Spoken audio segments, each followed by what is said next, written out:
Hola, este es otro video de acompañamiento previo al inicio de las clases con contenidos de IDIS y cuestiones para debatir y ver con respecto a los asterismos de estos que les he hablado en videos anteriores, de cómo está organizada la información y los posteos en IDIS. Y en este caso el punto nodal del que vamos a partir para recorrer después un asterismo de vínculos dentro de IDIS es Norman McLaren, el animador escocés que tanto tiempo trabajó en el Film Board de Canadá eh, y que durante su carrera desarrolló tantas técnicas de animación y que, bueno, particularmente a mí me interesa mucho porque es una persona que ha hecho siempre audiovisual universal en términos del público que buscaba y muy económico también, con casi trabajando solo por momentos, con muy poco equipamiento, pero sí con mucho ingenio. Hizo muchísimas películas, súper prolífico McLaren. Y en el transcurso de su carrera trabajando en el Film Board de Canadá, dirigiendo la oficina de animación, tuvo la oportunidad de contactar a un montón de gente, digamos desde mediados de la década del 40 hasta casi 1980. O sea que todos los artistas que andaban medio por esa época en algún momento se cruzaron en algún momento con McLaren. Inclusive cuando él empezaba a hacer animación, Picasso dijo que la mejor película que había visto en su vida es una película de McLaren que es Hen Hop. Pero bueno, después iremos viendo esos detalles en el transcurso del video y agregando algunas imágenes y demás. Pero arrancamos por IDIS y bueno, ya hice el search de Norman y obviamente aparece Norman McLaren. Ahí como lo ven trabajando, sí, ese es como su método de trabajo habitual. Él desarrolla una cosa que se llama handmade cinema, el cine hecho a mano, a partir de una serie de técnicas. ¿Sí? Muchas de esas técnicas existían antes de McLaren. El trabajo sobre película es una de ellas, el sonido óptico es otra de ellas. Pero él tenía intereses de todo tipo con respecto a la volumetría, cómo representar el volumen en el espacio bidimensional de la proyección, bueno, obviamente con respecto a la música, con respecto a la danza, y los casi 40 años de trabajo en el Film Board y sus periodos anteriores en Inglaterra fueron espacio para que él desarrolle proyectos en esas disciplinas y en esos conocimientos. Bien, pero arrancamos un poco por donde él empieza a estudiar y él empieza a trabajar con John Grierson. No sé si le suena John Grierson. Grierson es la persona que inventa o acuña el término documental para definir una clase de películas. Y es con él que McLaren toma sus primeras clases, no de animación, pero sí de cine. Y bueno, Grierson, un tipo con una mirada política más bien de izquierda y una forma de construir cine y criticar cine y producir cine siempre desde ese lugar. Hay películas muy bonitas de Grierson que les sugiero que vean. Creo que están posteadas todas dentro del post que hay en IDIS, Night Mail, Industrial Britain y Drifters. Son películas que se caracterizan por las texturas, por un montaje con un ritmo medio poético también. No son el típico documental, aun cuando surgen en un momento donde todavía no estaba desarrollado totalmente el género documental. Pero bueno, él decía que era lo mejor, lo que diferenciaba el documental era trabajar directamente con gente real, en espacios reales, y que el objetivo del género era observar la vida de la mejor manera posible, la vida y la sociedad, ¿no? Pero bueno, entonces McLaren empieza a estudiar con él. No solamente trabaja McLaren con él, sino que ahora les voy a contar a otra persona más que también estudió con Grierson. Y Grierson lo veía un poquito inocente a McLaren y lo envió a cubrir la Guerra Civil Española para el GPO, que era el grupo cinematográfico británico donde trabajaba Grierson, para que se haga, digamos, fuerte a los golpes, McLaren viendo las imágenes trágicas de la guerra y que salga de ese lugar medio inocente que supuestamente Grierson pensaba que él tenía. Este es el mentor originalmente de McLaren, John Grierson, y uno de sus compañeros de estudio es el neozelandés Len Lai, ¿sí? Len Hua Lai, que es, bueno, un artista muy vinculado al arte cinético y alguien que desarrolló durante mucho tiempo este tipo de trabajo que es el handmade cinema o el cine directamente de intervención sobre material fílmico. Todo un personaje en Lai, quizás esté bueno hablar otro día de él solamente, pero es probable que McLaren haya tenido contacto en la década del 30 con las obras de Len Lai, con el colorido de las obras de Lai. Ustedes piensen que en el periodo histórico en el que Len Lai hace película color, porque las pinta a mano, obviamente, no existía o no había un cine a color muy popular. Las películas eran en un altísimo porcentaje blanco y negro, o sea que esta clase de trabajo que trae Len Lai es innovador en un montón de sentidos, y esto quizás lo maravilló en su momento a McLaren y después hizo sus películas de este estilo, fascinados de aquel momento con esta técnica. Por un lado esto, ¿no? La idea de poder trabajar con color cuando la tecnología cinematográfica todavía no permitía eso, y por otro lado la oportunidad de directamente trabajar sobre el soporte y dibujar sobre el soporte sin la mediación de una cámara. Es una anécdota medio simpática el hecho que la última película que hizo como estudiante en McLaren se llama La película va a dormir, la cámara va a dormir, y desde ahí en adelante él la cámara muchas veces no la utilizó, directamente usaba la película. Entonces, cuando uno se encuentra hoy en día con el software en el que interviene directamente las imágenes o genera imágenes en la pantalla, no sé, usando Illustrator, Photoshop o el software que sea que utilicen, hay algo de la genealogía de esa forma de trabajo, con una especie de antecedente, que es el trabajo directamente sobre la película. Por eso es tan trascendente esta técnica, al margen de que es inmensamente más económica que trabajar la película de modo habitual, que implica el revelado, la utilización de una cámara, quizás de actores, de catering, de iluminación y un montón de otras cosas que pueden surgir cuando uno se propone hacer una producción. Bueno, este cine es el cine accesible, cine hecho a mano, y acá mientras vemos un poco la producción de Len Lai, este personaje también tan singular, vemos un poco de qué se trata ese mundo de los colores y demás. Quizás parte de todo esto es lo que no le caía tan en gracia a Grierson, que era un tipo medio mal llevado aparentemente, y él los quería hacer más fuertes a sus estudiantes. El hecho es que McLaren luego se va a vivir a Estados Unidos y conoce a una mujer que se llama Mary Ellen Booth. Mary Ellen Booth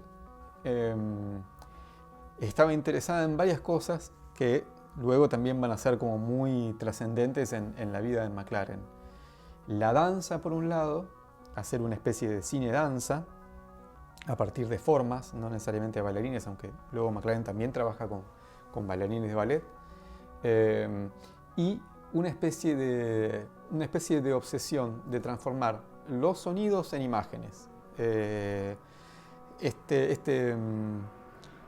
Estos intentos sinestésicos son bastante habituales del cine experimental de la década del 30, del 20. Walter Ruttmann, Fischinger, Richter hacen ejercicios de este tipo, Mary Ellen Booth también. Así que bueno, esta idea de cruzar, de hacer del cine un arte total que atraviese todas las disciplinas artísticas previas es medio uno de los propósitos de las obras de Mary Ellen Booth. Y McLaren trabaja con ella animando Spooky Sport, pero muy probablemente McLaren entra en contacto con esta idea de sincromía, Synchrony, que es luego también un título que él utiliza en una de sus películas más importantes, ¿sí? Hecha con sonido óptico, que luego llegaremos un poco ahí.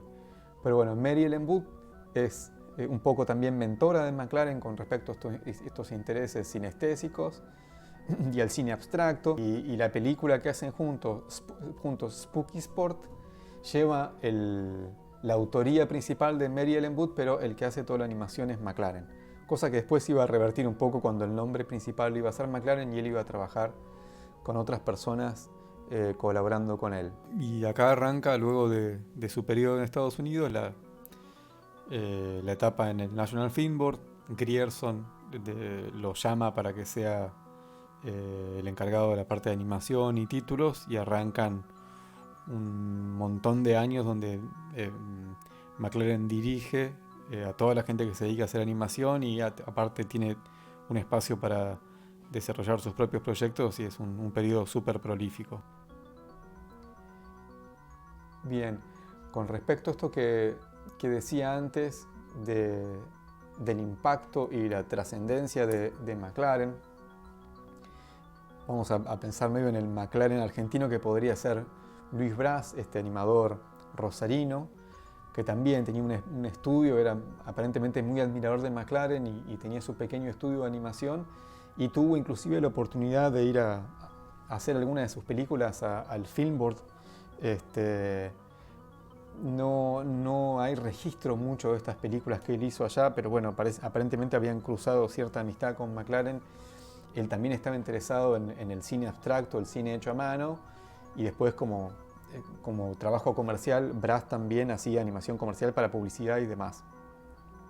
Pero se puede decir que esta forma de trabajar la animación directamente sobre fílmico, bueno, ha trascendido a distintos lugares, y obviamente también Argentina. Quizás, no sé, de alguna manera Claudio Caldini también es un referente que uno podría tomar para hablar de estos ejemplos, ¿sí? Acá lo tenemos a Claudio Caldini. Bien, hablando un poco de sonido, ¿sí? Vamos a volver un poquito a Norman McLaren. Norman McLaren, y esto a veces genera algunas medio confusiones, desarrolla 3 técnicas distintas y 3 sonoridades distintas en su trabajo en sonido dibujado, sonido sintético un poco, y sonido rayado, ¿sí? Una de ellas es, como se ve en este frame, el sonido pintado, o sea, agarrar la película directamente limpia, sin material, ¿sí? La película limpia por completo, y pintar sobre la banda de sonido de la película, donde está el lector óptico de las formas del sonido, pintar directamente formas que luego se van a convertir en sonido. Obviamente con un control relativo de la sonoridad de eso, ¿sí? Explotando, digamos, la posibilidad que también le daba la técnica de directamente trabajar sobre la película. Digamos, lo que hace el Enlai es trabajar la parte visible del fotograma, y McLaren directamente utiliza todo el fotograma, y a veces alterna. Hay películas en las que el sonido está dibujado y la película grabada con una cámara, y otras películas donde sucede lo contrario, digamos, donde el sonido es música, como por ejemplo el caso de Fantasía en Colores, que es directamente ejecutada por músicos y grabada con micrófonos y demás, y la película está dibujada directamente a mano. Bien, entonces, una de estas es dibujar sobre la película. La otra es tener una película totalmente cubierta de negro y rayar la película, la parte siempre del lector óptico de sonido. Entonces, la sonoridad es distinta, ¿sí? Tiene otro timbre, es como más una rajadura, que también utiliza McLaren en algunas de sus películas. Después pueden ponerse a ver y analizar todo esto. Y por último, él desarrolla una técnica bastante compleja, que involucra algo que yo tengo aquí, y les voy a mostrar, que es el sonido sintético fotografiado. Este es un original de Norman McLaren, de su película Synchrony. Es un regalo de Don McWilliams, que fue su último asistente.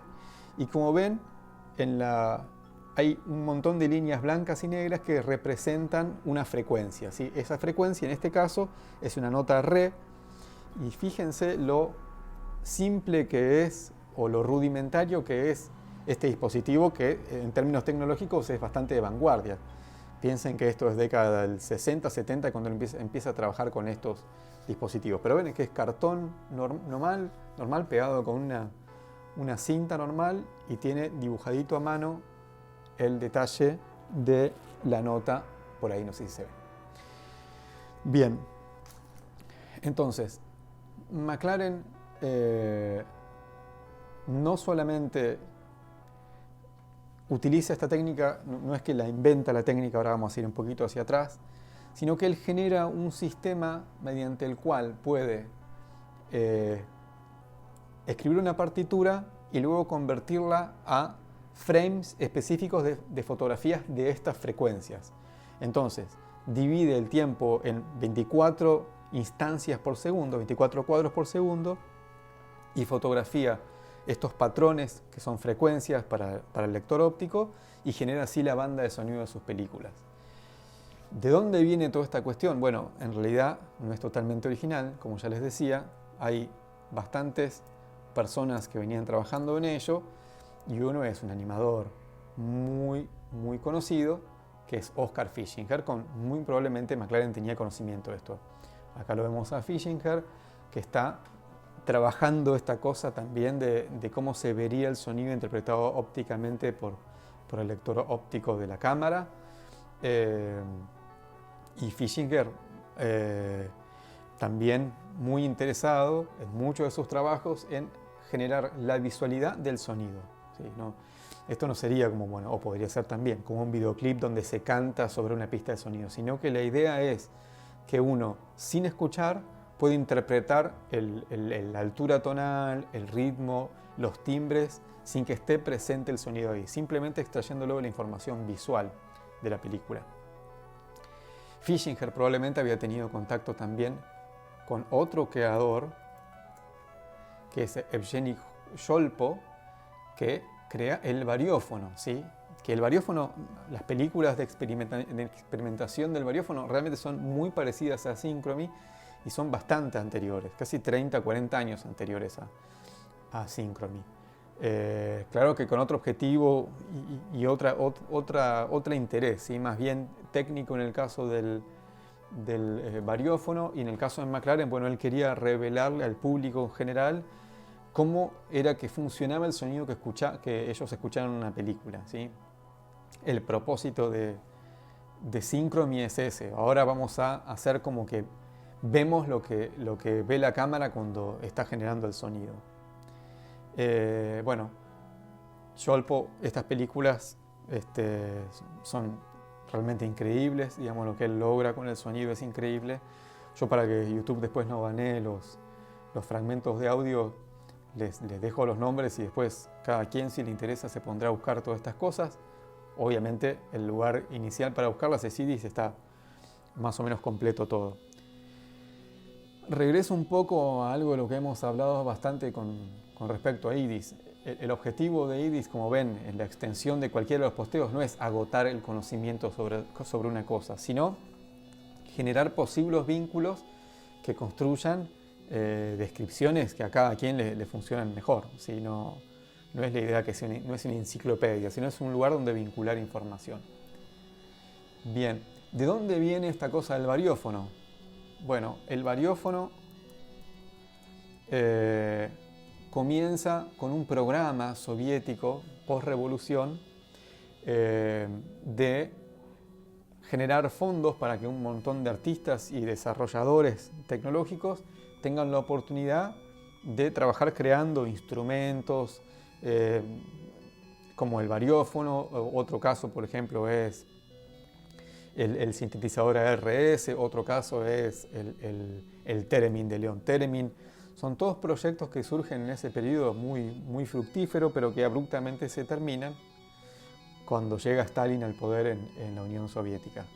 Y ahí mucha de esta gente queda medio boyando por ahí y no solamente quedan boyando ellos, sino que los aparatos se destruyen. De hecho, bueno, no sé si han visto la historia un poco de Leo Termin, pero él es un desaparecido durante mucho tiempo y no se hizo rico con su invento, como tampoco se hizo rico Evgeny Sholpo, ni nada que se le parezca. Pero bueno, esto genera también otra lectura política de McLaren, ¿sí? Que tiene en principio este contacto con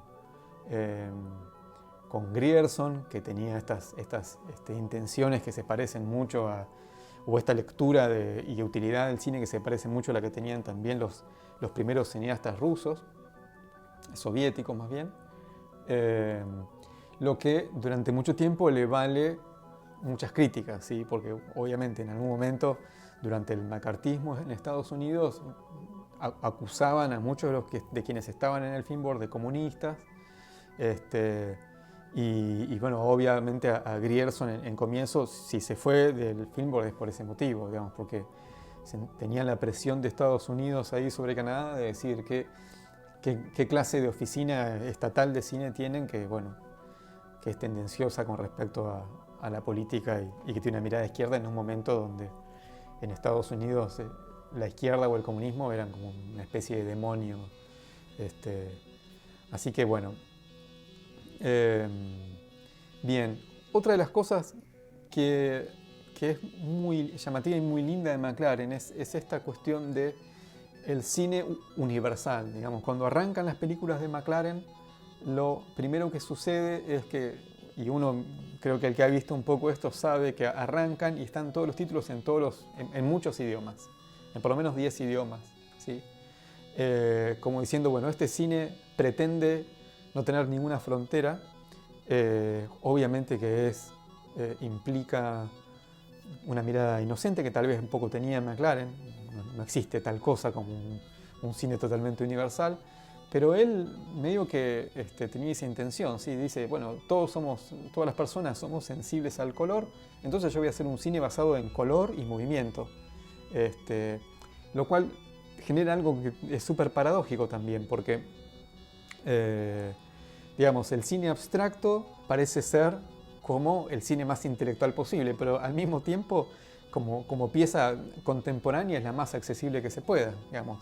Lo que pasa es que hay toda una construcción cultural que nos aleja de esta clase de manera de apreciar lo que vemos en una imagen, ¿sí? Siempre estamos esperando la narración, el plano contra plano, los personajes famosos, los actores y demás, y este cine se queda simplemente con la sensibilidad al movimiento, a la forma, al color, al sonido, y sobre eso trabaja. Y esto que les decía del título es quizás parte de eso.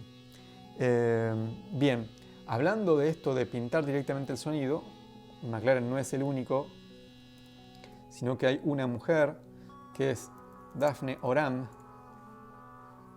norteamericana, que trabaja sobre la misma técnica. La tiene a Daphne acá metida entre un montón de aparatejos, pintando la película, pero en el caso, como ven aquí, de Daphne, no pinta solamente la banda de sonido, sino que desarrolla un artefacto bien complejo, como se ve ahí, polifónico, ¿sí? Que suenan varias cosas al mismo tiempo, y ella primero improvisa y después empieza a generar música a partir de este trabajo con tintas sobre una banda tipo de película cinematográfica, pero sin fotogramas ni ninguna información. Otra mujer de alguna forma cercana a McLaren es Evelyn Lambert.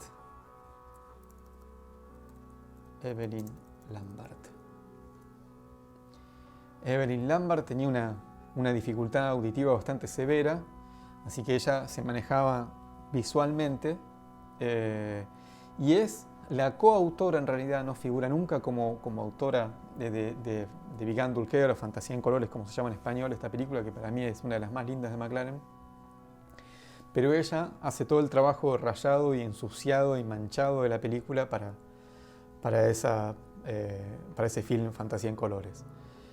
Hay una anécdota con respecto a esta película, que es que cuando se estaba haciendo, estaban ellos manchando la película como se ve acá en esta imagen, y entra Grierson, quien era el comisionado director del Film Board, y entra con un habano, que era muy habitual en él andar con el habano para todos lados, y se le caen las cenizas del habano directamente sobre el material fílmico que ellos estaban trabajando, medio de molesto también quizás, tipo que era medio irreverente.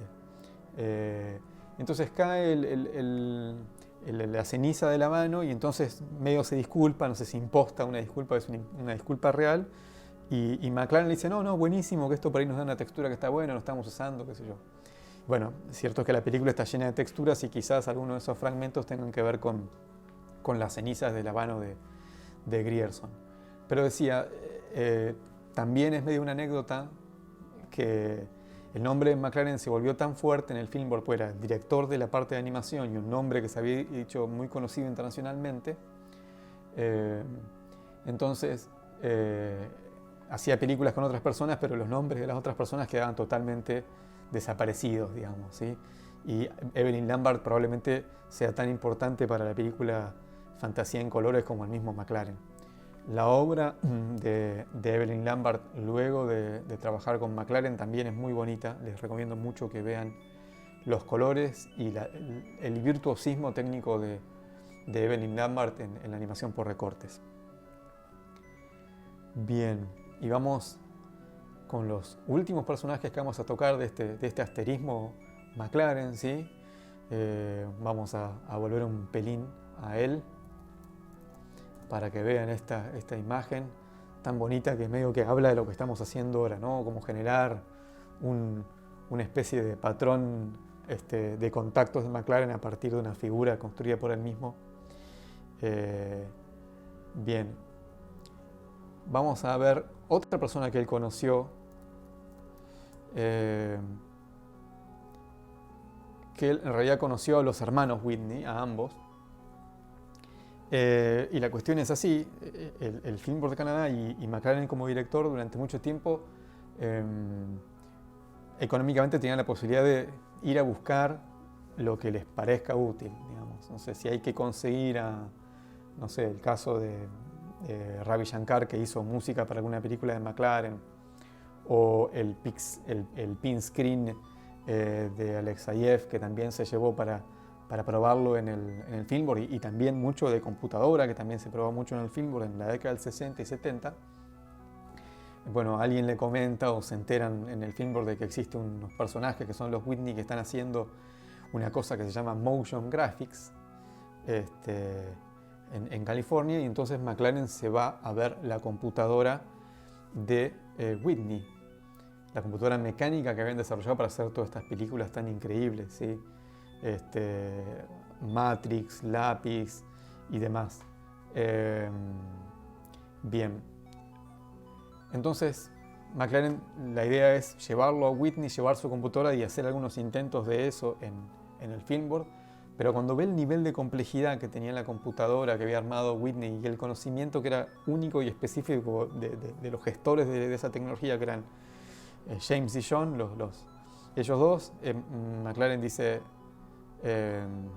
no, esto es muy, muy complejo, nosotros ya tenemos varios problemas técnicos y nos hemos metido en muchos líos, pero esto lo supera. Así que ahí quedó simplemente en la curiosidad y en ver de qué se trataba, lo que habla de un interés de McLaren por lo que hacía Whitney también, y que se conocieron y han tenido un intercambio, pero los caminos técnicos son los que no permitieron la continuación de esa historia. Bien, vamos a ir a un último personaje, ¿sí?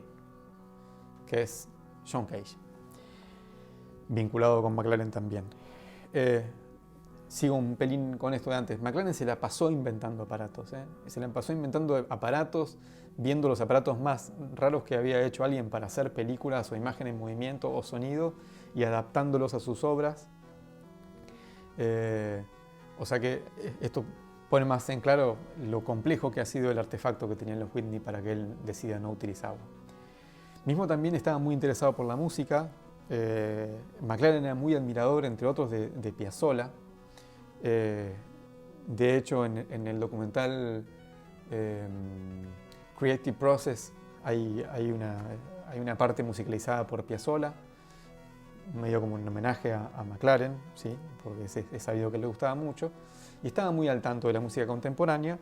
Entonces en un momento le llevan a John Cage al Fillmore para que trabajen juntos, Y justamente lo llevan cuando McLaren está trabajando con esto del sonido óptico. Hay un documental que yo podría subir después, no sé si anda por ahí, que se llama Animator as Musician. Si lo encuentran, véanlo, quizás esté en la página del Filmboard, donde se describen todos los procesos técnicos mediante los cuales McLaren hacía sonido. Y siempre que hace sonido, esto es como un dato más bien para los músicos, lo hace respetando las escalas tonales occidentales, ¿sí? Cuando trabaja un poco con Ravi Shankar, bueno, hay un poco de música de la India y sus microtonalismos y demás. Pero cuando trabaja con Cage, se cruzan, McLaren le muestra su sistema para hacer música y Cage le dice, pero bueno, si tenés esto, puedes romper por completo con las estructuras naturales de la música, entre ellas con las tonalidades, digamos. ¿Por qué no haces una música basada en sonidos glisandos, en sonidos rasposos, en lo que te dé este sistema cuando fotografías formas que no tengan ningún sentido, ¿no? Estos patrones ordenados que después cuando se escuchan suenan a frecuencias, ¿sí? Frecuencias sintéticas. Bueno, este grado de radicalidad no le convenció tanto a McLaren y nunca hicieron nada juntos con John Cage, lo cual es una picardía porque bueno, son dos personajes, pero es evidente en las características de las obras de los dos que no es la misma estética la que estaban interesados en manejar. Bueno, eso sería entonces un poco un recorrido por la obra de McLaren. Les digo, es súper prolífico, tiene muchas películas, anda dando vueltas por ahí una caja que tiene toda su obra completa y les digo que hay que tomarse una semana y pico para verla completa porque son muchas pelis. Así que bueno, la intención era esa, ¿no? Como entender esta cuestión de los personajes nodales en la historia, ¿sí? Cuando uno toma uno de estos personajes y viendo toda su obra hace contacto con todo lo que pasaba en su época, lo que pasó antes y demás, desarrollos innovadores, originales. Y esto, como les he dicho quizás en otro video, es parte de lo que interesa a IDIS, ¿no? Y bueno, creemos que al momento de comenzar un proyecto, cuando uno arranca con las primeras inquietudes, está bueno referenciar a esta clase de creadores y creadoras. Así que bueno, después veremos con qué otro video seguimos. Gracias.